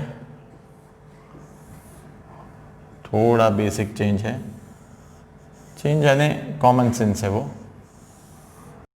ये पोटेंशियोमीटर वायर है, इसके बाद हम लोग एक बैटरी लगा देते हैं यहाँ, इस वायर के लिए कुछ रेजिस्टेंस लिख देते हैं 10 ओम का, और यहाँ से एक बैटरी जोड़ देते हैं गैल्वेनोमीटर के साथ, जो कि खुद अपने आप में 6 वोल्ट की बैटरी है, और आपको X निकालना है। For the given circuit find the null point, find the null point, यानी आपको X निकालना है, आपको ये दूरी निकालना है जिस पे बैलेंस हो जाएगा सेल। एक सिंपल बात बता दूं, एक सेकेंड, ये वायर 10 मीटर लेंथ का है, 10 मीटर तो बताने पड़ेंगे। एक सिंपल बात आपको बता दूं, ये क्वेश्चन लिखते ही किसी किसी के दिमाग में आ जाना चाहिए, सर क्या लिखा रहा है, क्या हो रहा है। अब आप देखेंगे तो बड़ा सिंपल पोटेंशियोमीटर सर्किट है, इसमें जो भी हमारी बैटरी है, जो सोर्स बैटरी है, उसका पूरा 10 वोल्ट इस वायर को ही मिलने वाला है, क्योंकि कोई और रेजिस्टेंस मैंने लगाया ही नहीं। जब मैंने कोई और रेजिस्टेंस लगाया नहीं है, देखो इसको थोड़ा मैं ऐसा भी बता देता हूँ, यहाँ सिर्फ एक की लग देता हूँ, की जैसे इंसर्ट करूँगा तुरंत ही करंट ऐसा भागेगा। अच्छा सर, ये ऐसे पिछले वाले इस फिगर में तो बैटरी ऐसी लगी थी, अभी ऐसी लगी है, ऐसा क्यों?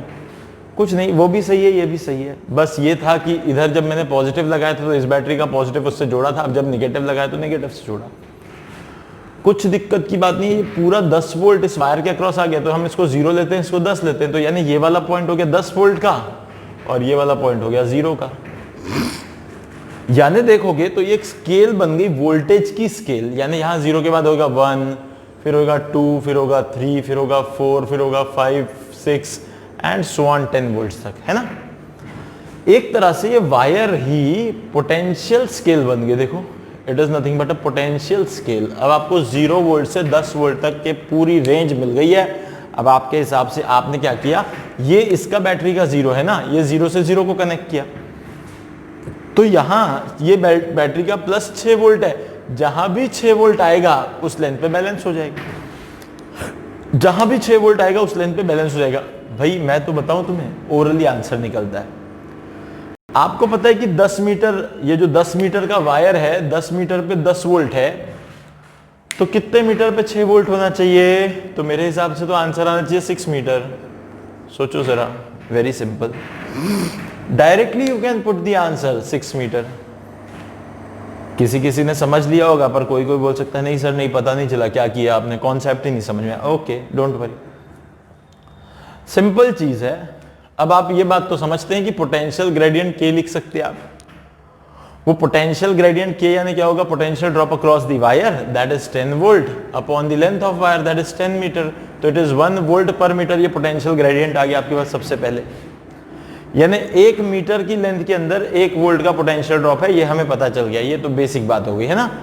अब नेक्स्ट चीज है कि हमें ये निकालना है, तो हमें पता था कि बैटरी का जो ईएमएफ होता है दैट इज इक्वल्स टू के times of L, balancing length, L लिख देता हूं अभी के लिए मैं, या यहां के केस में आपको x बोला गया है तो k into x. So this EMF of battery is nothing but k into x, and you have given the EMF of battery that is 6 volt, तो it implies that 6 equals to k की value हो गई 1 into x, so x equal to हो गया 6 upon 1 that is 6 metre, 6 metre आ गया। लो, very simple, very simple, very easy. एक क्वेश्चन और बताता हूं। एक क्वेश्चन अगर आप देखेंगे तो दिस इज क्वेश्चन नंबर 2, ठीक है। थोड़ा वेरिएशन कर लेंगे हम लोग इसमें हम लोग एक रजिस्टर भी ला लेंगे साथ में, जो रियोस्टेट वाला पार्ट था। तो जब हम इसको रजिस्टर को साथ रख देंगे तो अब क्या होता है, अब क्या बदलाव हो जाएंगे सर, अब क्या होगा? कुछ नहीं होगा यार, सेम चीज़ है। वहाँ पे आपको कुछ पोटेंशियल ड्रॉप अब इस रजिस्टर के अक्रॉस मिलेगा, बस रेजिस्टेंस की वैल्यू आपको कुछ देनी होगी। आपको रेजिस्टेंस इसका भी देना होगा कुछ, तो भी हम इसका दे देते हैं वायर का। इस वायर की लेंथ को ले लेते हैं अगेन 10 मीटर, ठीक है। अब यहां से भी फिर आपने वो बैटरी जोड़ दी निगेटिव के साथ इस तरीके से कुछ, तो भी आप नल पॉइंट ढूंढने चले गए, ठीक है। अब यहां से आप अगर देखोगे तो इसकी बैटरी का कुछ पोटेंशियल है, मान लेते हैं 8 वोल्ट, ठीक है, 8 वोल्ट। तो इसके हिसाब से अगर हम देखें तो अब हमारे पास क्या हो रहा है, देखेंगे जरा, तो ठीक है, हो जाएगा मेजर, कोई दिक्कत नहीं है। ओके, अब इसके अक्रॉस आ गया 8 वोल्ट, यहां गैल्वेनोमीटर भी लगना था हमारा, ठीक है। तो यहां 8 वोल्ट दिया, फिर अगेन x निकालने बोल दिया तुम्हें, फाइंड द नल पॉइंट, फिर वही बात। तो यहां 0, यहां 20, तो यहां भी 20, यहां भी 20, यहां 0, फिर दिख रही है एक मीटर स्केल, 0 से 20 वोल्ट तक की पोटेंशियल स्केल बन गई है। एक स्केल बन गई, 0 से 20 वोल्ट की स्केल तैयार हो गई अपनी। सर गलत बोल रहे सर, किसने पकड़ी ये बात? ये 0 से 20 वोल्ट नहीं हो सकती ना भाई, ये 20 आ ही नहीं सकता ना, क्योंकि ये 20 नहीं है, इधर 20 है, ठीक है, पर इधर तो ड्रॉप आ जाएगा, रजिस्टर लगा है, तो इधर 20 नहीं आ सकता। यानी इसका मतलब अब ये स्केल 20 वोल्ट की नहीं होगी, जो यहां था पहले केस में, वो यहां नहीं आने वाला। तो सर कितना आने वाला? अरे बेसिक बात है यार, ये तो नीचे कनेक्टेड ही नहीं है अभी, इसके अंदर करंट घुमा लो, इसका ड्रॉप निकाल दो। या तो मैं एक बात बोलूं तो सिंपल चीज है यार, वैसा भी मत करो। ये देखो, इसके अक्रॉस रेजिस्टेंस 6 ओम दिया, इसके अक्रॉस 4 दिया है, तो ये 4 और 6 यानी टोटल हो गया 10। या फिर इसके अक्रॉस अगर पोटेंशियल डायरेक्ट लिखना चाहते हो V1, इसके अक्रॉस समझ लो V2। तो आपको पता है जब सीरीज में रेजिस्टेंस होते हैं तो पोटेंशियल जो ड्रॉप होते हैं वो रेजिस्टेंस के रेशो में होते हैं, रेजिस्टेंस के रेशो में होते हैं। तो यहाँ का रेजिस्टेंस हो गया 2:3 के रेशो में, 2:3, देखो 2:3। मैं ऐसे भी करके बताऊंगा, वैसे भी करके बताऊंगा, डोंट वरी, अभी मैं ओरली बता रहा हूँ। यहाँ का रेजिस्टेंस हो गया 2:3, यानी 5 भाग, 20 के 5 भाग, यानी 1/4 का, इसको 2 भाग मिलेंगे, यानी 2 4 के 2 भाग, यानी इसको 8 वोल्ट मिल जाएगा। तो इसको पूरा की पूरा 8 इधर मिला, तो इसके अक्रॉस आ जाएगा 12 वोल्ट। लो भाई, इसका मतलब ये कि ये 0 वोल्ट होगा और ये वाला होगा 12 वोल्ट, 12 के बाद इधर का 8 मिला के सारा 20 हो जाएगा। यानी अब ये जो स्केल है ये 0 से 12 वोल्ट ही मेजर कर सकती है। अगर आपने देखा था मैं पहले इसके पोटेंशियल को लिखने के लिए थोड़ा सोच रहा था क्या लिखूं क्या लिखूं क्या लिखूं, फिर आया दिमाग में 8 लिखूं, क्योंकि मैंने ओरली कैलकुलेट कर लिया था कि इस वायर के अक्रॉस 12 वोल्ट मुझे मिलने वाला है। सर ये तो नहीं समझ में आया, फिर से बता दो, कोई दिक्कत नहीं है, हम प्रोसेस के थ्रू बता देंगे। I equal to E by R, तो E यानी इसका पूरे सर्किट का, सॉरी ये करंट गलत डायरेक्शन है, आदत पड़ी हुई है ना ऐसा बनाने की, ये इधर से जाएगा, सॉरी ऐसा जाएगा, ठीक है। तो I equal to E by R, E यानी 20 बाई टोटल रेजिस्टेंस यानी 6 और 4 10, तो काट लो तो 2 एम्पियर करंट आ गया। इसके cross potential drop V equal to बताए आई आर यानी 2 इंटू आर यानी 4 यानी कितना आ गया 8 वोल्ट। इसके अक्रॉस भी होता है V equal to I R, तो V इक्वल टू आई यानी कितना हो गया आपके पास 2 इंटू 6 यानी 12 वोल्ट। ओके, तो ये 12 वोल्ट आ गया, 8 वोल्ट हो गया हिसाब किताब 20 वोल्ट का, ठीक है। तो इस तरीके से भी आप निकाल सकते हो। अब ये 8 वोल्ट है, बैलेंसिंग पॉइंट निकालनी है, वही बात आ गई, EMF of cell equals to K into L, यहां पे आ रहा है एल की जगह X. So this EMF is nothing but 8 volt, so 8 volt equal to K कितना आ रहा है, के कितना आ रहा है, के कितना आ रहा है, के निकाला नहीं हमने, के आ रहा है पोटेंशियल यानी कि 12 बाई इसकी लेंथ 10 यानी कि 6 बाई 5 हो गया। तो के की वैल्यू 6 बाई 5 इंटू एक्स, तो ये x की वैल्यू आ गई 40 बाई 6 यानी काट लोगे तो 20 बाई 3 मीटर लो, 6.66 समथिंग। ऐसे भी दिख जाएगी यार, ऐसे भी दिख जाएगी, सोचो ऐसे भी दिख जाएगी। इसके अक्रॉस पूरा 12 है, 8 वोल्ट है यानी 4 इंटू 2 4 इंटू 3 यानी 12 है, यानी 10 मीटर की लेंथ के 3 भाग करोगे तो एक भाग में 4 वोल्ट मिलेगा। 10 मीटर के 3 भाग करोगे तो एक भाग में 4 वोल्ट। 4 ही क्यों दिए सर? क्योंकि 4 का डबल 8 है और 4 का 3 गुना 12 है। तो सिंपल चीज है कि 10 मीटर की पूरी लेंथ के 3 इक्वल भाग करोगे तो 3.33 3.33 3.33 मिलेगा, जिसमें 4 4 4 वोल्ट पड़ा होगा। अब 8 वोल्ट बैलेंस करना है तो 3.33 का डबल यानी 6.66 ओरली भी आ जाएगा। आई होप आपको कॉन्सेप्ट धीरे धीरे समझ में आ रहा होगा। अगला क्वेश्चन थोड़ा और आगे ले जाएगा आपको, क्वेश्चन नंबर 3। अभी मैंने इस क्वेश्चन नंबर 3 में क्या किया है, फिर से वही चीज है, एक और थोड़ा वेरिएशन है इस थर्ड क्वेश्चन में।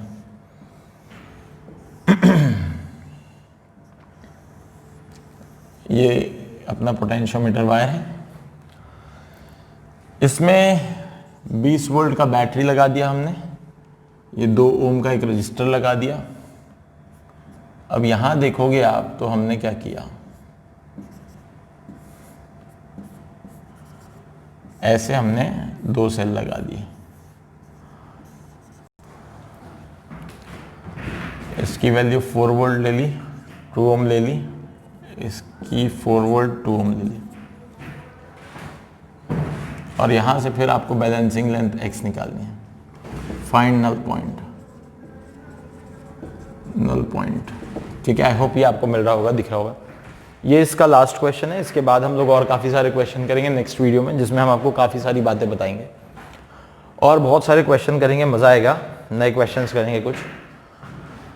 तो अब यहाँ से ये बैलेंसिंग पॉइंट, अब सिंपल चीज़ करो यार, ये जो भी इसका इक्विवेलेंट बनता है ना पैरेलल में, आपको मैंने ऑलरेडी पढ़ा रखा है पैरेलल ग्रुपिंग, तो ये दोनों पैरेलल में दिख रहे हैं, इसको रिप्लेस करके जो एक बन जाएगा पूरा, उसका पोटेंशियल ड्रॉप लिख लो, ई इक्विवेलेंट लिख लो, और इस सर्किट को क्या करो, इस सर्किट को, ये अपना पोटेंशियोमीटर वायर आ गया, यहां से इस तरीके से एक सिंगल ई इक्विवेलेंट से रिप्लेस कर दो। फिर यहां जो बैलेंसिंग लेंथ या फिर आपका नल पॉइंट आ रहा है एक्स, तो इसका पहले पोटेंशियल ग्रेडियंट निकाल दो। अब इसका पोटेंशियल ग्रेडियंट निकालना ही है हमें, तो इसको हम ले लेते हैं कुछ तो भी 10 वोल्ट का, ठीक है, और इसकी लेंथ ले लेते हैं हम लोग 10 मीटर्स की, ठीक है। तो सॉरी 10 वोल्ट नहीं, 10 ओम रेजिस्टेंस लेना पड़ेगा ना, 10 ओम, वो वोल्ट तो निकालना पड़ेगा हमें, ये 10 ओम, ठीक है। सबसे पहले तो आप 10 ओम 2 ओम यानी करंट निकाल दो, यानी 20 बाई 10 प्लस 2 12, यानी कितना आ जाएगा ये आ जाएगा 4 5 4 3 यानी 5/3 एम्पियर आ जाएगा। आपके पास करंट जैसे ही आ गया, ये करंट आ गया, इसके अक्रॉस ड्रॉप लिख दो, ये 2 ओम है, तो IR का ड्रॉप यानी 5/3 इंटू 2 10/3 वोल्ट का ड्रॉप इसके अक्रॉस ड्रॉप लिख दो,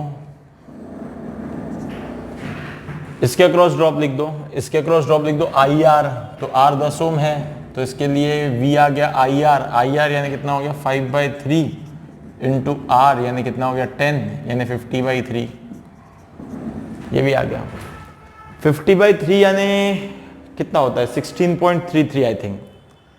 तो 16.33 आपको ये पूरी स्केल में दिखेगा मैक्सिमम, 16.33 वोल्ट आपको इस स्केल पे मिलेगा मैक्सिमम।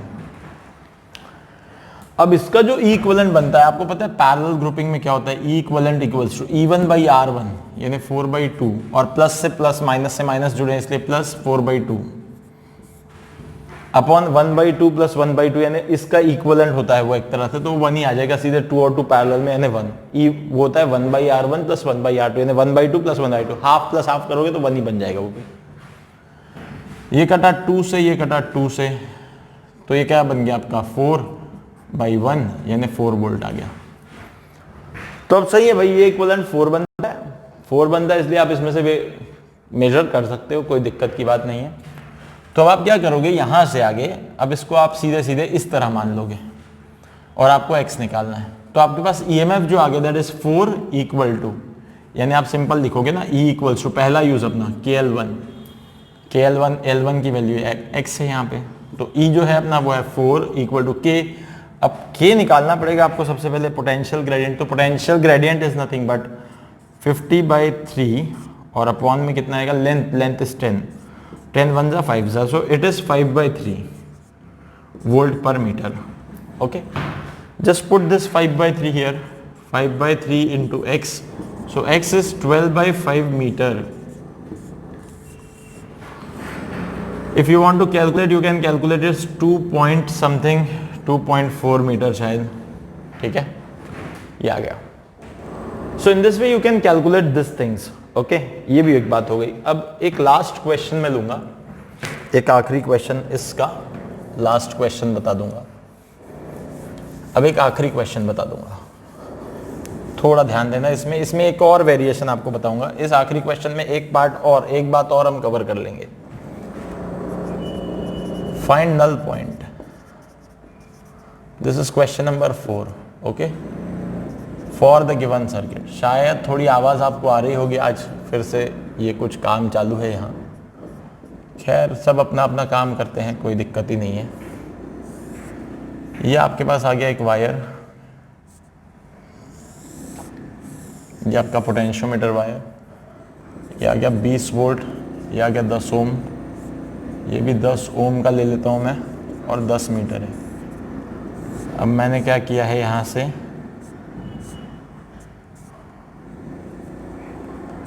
ऐसे लगा दिया इसको गैल्वेनोमीटर के साथ।